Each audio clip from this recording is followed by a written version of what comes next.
If you liked the video, feel free to subscribe. We have battle reports, list videos, and other Warhammer 40K content every week. Thanks for watching. Thanks for stopping by.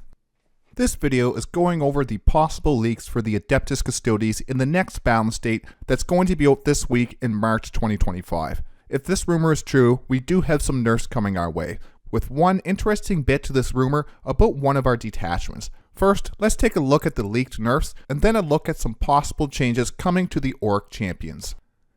It looks like we might be getting some points hikes to our most used units.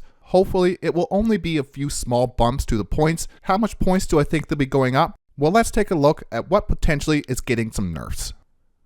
First, we have the Solar Spearhead nerfs. I'm not sure if that is the added points to some of our most used models or an actual nerf to the Solar Spearhead detachment, which, if so, I would bet it would be making some of our most used stratagems 2 CP instead of 1 CP. They did the same to the Necron's Star Shatter Arsenal soon after they released the Grotmus detachments. We will soon find out if it was a double nerf with the points and actual changes to the Solar Spearhead or just the points nerfs to the Dreadnoughts. And speaking of Dreadnoughts, that leak does say that the Telemon Heavy Dreadnought is going up in points. Currently, it is a staple in a Solar Spearhead list. The -1 damage from the Guardian Eternal ability makes these things hard to take out. You add that Augury Link enhancement to give one a 5-up funeral pain. They don't do a huge amount of damage, but they are great at contesting objectives. They are currently at 215 points. I can see these going up to 225 or even up to 230 points. And for other Dreadnoughts, I really hope this only includes the Venerable Dreadnoughts. The other two Dreadnoughts, the Galatus and the Achilles, those Dreads are in a great place right now. If anything, the Achilles could use a little bit of help. Now the Venerable, I have said from the start when I was reviewing the Solar Spearhead when it was released, the Venerable Dreadnoughts were the best Dreadnoughts we had for the price points. Solar Spearhead buffs them up so much that coming back to life on a 2+ model that is 160 points might be a problem. I can see the Venerable Dreadnought going up from 160 to 170 or 175, and for the other Dreadnoughts, I truly hope if they do need to be nerfed, it's only by 5 points. The Galatus from 165 to 170, and the Achilles from 155 to 160. And that Achilles going up will be a sad story. Right now, I find it is the weakest one. That D6+1 damage hurts it. It just makes it a bit swingy for an anti-tank vehicle. It still can crank out some damage, but it is a bit swingy. The leak also mentions the Blade Champion and Wardens. And I knew this was coming, I just didn't know when. And it still might not be here yet. This is a leak. This is a rumor, of course. This unit combination has been an absolute auto-include, usually multiple, if not the max 3 units. They added some toughness to our list that no other unit could provide. Now that the Virtus Praetors are carrying some of our tournament-winning list, GW has possibly decided now is the time to hit Blade Champion Wardens. The Blade Champion is currently 110 points. I can see it going up to 120 points. I hope not more. The Wardens currently are at 50 points a model, and that will go up to 55 points a model is my guess. And that's all the leak said for potential nerfs. I hope we don't get these nerfs, but I can see some of these happening. Now let's talk about something positive about this leak. It does say new Custodes character detachment. My guess it is not a new Custodes character detachment, but some changes to how Auric Champions works, since that is already our character detachment for the Custodes. New Custodes character detachment is not much to work with, but let's take a look at some of the possible changes. We will go through the entire detachment and see what could use some changes. And these are my own personal changes. I have no information on what the actual changes are going to be. It is fun to discuss what we could get though. First, we have the detachment rule and the enhancements, which besides one enhancement that needs some points drops, I would not change too much. Let's take a look at those. We have the Auric Champions detachment rule, assemblage of might. At the start of your command phase, select one unit from the opponent's army, and until the start of your next command phase, each time a model in Adeptus Custodes character unit from your army makes an attack that targets that enemy unit, add 1 to the wound roll. This is a very powerful rule because this is in the shooting or the fight phase. We get +1 to wound against that target in the shooting or the fight phase as long as we have a Custodes character unit attacking that enemy unit. This rule, I wouldn't really make any changes. This can be a very powerful rule, especially if we buff one of the stratagems. Now let's take a look at the enhancements. The first one is Blade Imperator. It is 25 points, and this is the one that I would change. I would change this to only 10 points. This enhancement isn't that strong. Each time the bearer ends a charge move, you can select one enemy unit with an engagement range. You roll 1d6. On a 4+, that unit suffers d3 mortal wounds, and then once per battle, all enemy units within 6 inches must take a battle shock test. A 4+ means it's only half of the time, and d3 mortals isn't a lot of damage. That battle shock test could come in handy, but for 25 points, that is just too expensive. Then we have Inspirational Exemplar for 10 points. The bearer has a leadership characteristic of 5, and then once per battle at the start of any phase, you can select one Adeptus Custodes unit that is battle shocked and within 12 inches is no longer battle shocked. Nothing wrong with his enhancement, I wouldn't change this one. Martial Philosopher for 30 points. This gives us a once per game reactive move. If the enemy ends a normal, advance, or fallback move within 9 inches, you can do a normal move up to 6 inches, and then all game the bear's unit is able to shoot and declare a charge in a turn in which it fell back. Fall back, shoot, and charge in a reactive move. This is a great enhancement, probably one of the better ones. I wouldn't change this one either. Finally, we have Veil Blade for 25 points, and this just adds 2 attacks to the bear's melee weapons. Great on a Blade Champion, and like I said, I'm not making any changes to the enhancements besides the points on Blade Imperator. Now the stratagems are a different story. With a few changes to these stratagems, we could have a strong detachment on our hands, very strong when played right. The first stratagem is earning a name. For 1 CP in the fight phase. You can select 2 Custodes character units. Then when that unit attacks a monster or vehicle unit, the character model in that unit can reroll a hit roll and the wound roll.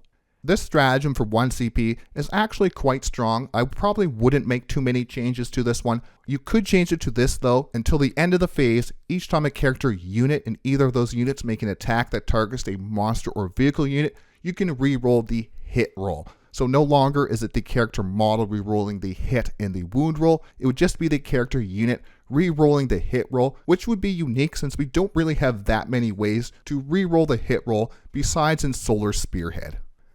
Next up is Emperor's Auspice. For 1 CP in the opponent's shooting or the fight phase, 1 Adeptus Custodes character unit. The character model in that unit has a 4+ Funeral Pain ability. And this is another stratagem that we could keep the same. We could also make the change to the Adeptus Custodes character unit gains the 4+ Funeral Pain to Mortal Wounds ability. We would only be able to use this in the opponent's shooting or the fight phase, and it would have to be a Custodes character unit. So that would be the difference between Arcane Genetic Alchemy and the Shield Host and the Emperor's Auspice. But once again, it could be kept the character model has a 4+ Funeral Pain against all damage. Then we have Shoulder the Mantle for 1 CP. In the movement phase, you can take a character model and attach it to a unit that doesn't have a character attached to it already, and that character could lead the unit as per the datasheet. And we have to use this before the reinforcement step. The change I would make to this one is how it originally was. It didn't have to be at the end of the reinforcement step, and this could allow a little bit of shenanigans where you could deep strike a unit, attach it to a character, and get maybe a 7-inch charge, but that's not going to happen a lot. You're only going to do that once or twice a battle. We just didn't have enough units to do this, and this would add a little bit of movement tricks, a little bit of play to our units. These next 2 changes is what I really would think would bring the power out in this detachment. So the first one is Slayer of Champions, any phase, and what this does is allows us, when we've killed our assemblage of might target, to put that assemblage of might target on another enemy unit. But right now it only allows the Custodes character model in our units to get the +1 to the wound roll, and that really neuters the power of the stratagem and the detachment rule. The change I would make to this stratagem is I would allow the Adeptus Custodes character units in your army to get the +1 to the wound roll. Essentially, it is just putting the assemblage of might target on a different enemy unit when we've destroyed our first target. It may seem strong, but we have an elite army. We don't have a lot of units, so a lot of the time we're not taking advantage of our full army getting the +1 to the wound roll. It's only going to be a unit here or there, so it would be nice to bounce this assemblage of might target around, other than how it is right now, where it's only the Custodes character model in the unit gets the +1 to the wound when we've used this stratagem. This is a change I want to happen. It would really bring the strength of this detachment up. And next up is Superhuman Reserves for 2 CP. Any phase just after an Adeptus Custodes Warlord model from your army has used an ability on its data sheet, or from an enhancement that says it can only be used once per battle, your Warlord model can use its once per game ability one additional time during that battle, but not the same phase. And you can only use this once per battle. The big restriction of this stratagem is you have to use it just after you have used your once per battle ability. This makes us have to hold on to 2 CP or just forego this stratagem altogether. The change I would make to this stratagem, I would make this any phase. Adeptus Custodes Warlord from your model has used an ability on its data sheet or an enhancement that says it only can be used once per battle. The new effect to be your model can use this once per battle ability one additional time this battle. It would lose the restriction of you can't use it in the same phase, and the fact that you had to use it at the same time you used your once per battle ability. It is still only once per battle, but now we can save up 2 CP to use our once per battle ability one more time. And once again, I think this would really bring up the strength of this detachment and give us a reason to use Trajan Valorous. There's so many other units now that do damage 3 that almost out-damage him. Let us have at least one unit. He is the Captain General. Let him do something cool. Let us be able to use that Moment Shackle twice per game without being so handcuffed with this stratagem. The last stratagem is Vigil on Ending. For 2 CP, an Adeptus Custodes character model. Once it's been destroyed, do not remove it from play, and that Custodes character model can fight on death. We don't have to roll a dice or anything. That character model just gets to fight on death, but it is an expensive 2 CP. 2 CP is quite expensive for a Custodes character model to fight on death.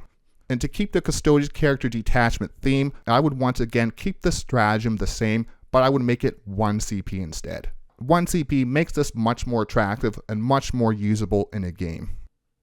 I tried to make these stratagem fixes make sense while not being overpowered. The biggest changes I would like to see is the change to superhuman reserves. It is still 2 CP and only once per game. It just does not need to be used as soon as we use that once per game ability or enhancement. The other is allowing us to use Slayer of Champions to allow us to spread the full +1 to the wound with a character unit assemblage of might, not the much less awesome Custodes character model only. And I would like to see a mortal wounds protection from Emperor's Auspice. A full 4+ feel no pain on a Custodes character unit would be too strong. A 4+2 mortals though, that is character unit and not any phase, is fine to me. So let's go over some final thoughts. As of Sunday, GW has released that the balance update will be out this week as of March 9th, 2025. I had a feeling we would get some nerfs thrown our way. We usually do not stay at the top factions in the game for long. Custodes are a hard faction to balance, too strong and they stomp most average players, and too weak they get stomped at the higher levels. I also had a feeling the Wardens or the Virtus Praetors would be hit by a nerf. I would be happy to see no nerfs, but if I had to pick one, nerf the Wardens and let the bikes shine for a bit longer, please GW. The potential for some Auric Champions changes has me excited. It is my favorite themed detachment, it just needs some help. We will find out this week if these leaks were true or not. Subscribe for weekly battle reports, list videos, and other Warhammer 40K content. And we'll be covering that balance update as soon as it comes out. And like always, thanks for watching, thanks for stopping by.